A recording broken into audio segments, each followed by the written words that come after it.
Ertaga ayrim hududlarda qor yog'ishi mumkin. Assalomu alaykum, kanalda yangi bo'lsangiz obuna bo'ling. O'zgidromet ertaga 15-yanvar kuni kuzatiladigan ob-havo ma'lumotlarini e'lon qildi. Unga ko'ra, Qoraqalpog'iston Respublikasi va Xorazm viloyatida havo o'zgaruvchan bo'ladi. Ba'zi joylarda yomg'ir va qor yog'ishi mumkin. Harorat kechasi va kunduz 0,5 daraja iliq. Buxoro va Navoiy viloyatlarida havo o'zgaruvchan bo'ladi. Ba'zi joylarda yomg'ir va qor yog'adi. Harorat kechasi 3-8 daraja iliq, kunduzi 5-10 daraja iliq bo'ladi.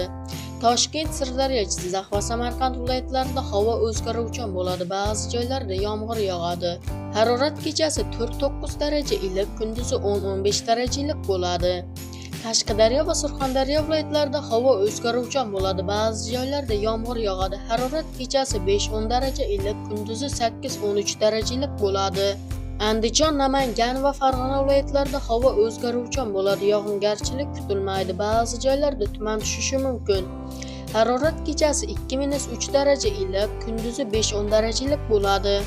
Respublikaning tog' oldi va tog'li hududlarida havo o'zgaruvchan bo'ladi. Yog'ingarchilik kutilmaydi. Ba'zi joylarda yomg'ir va qor yog'adi. Harorat kechasi 2-3 daraja iliq, kunduzi 4-9 daraja iliq bo'ladi. Eslatib o'tamiz, avvalroq O'zbekistonga sovuq ob-havo massalari kirib kelayotgani haqida xabar berishgan edi.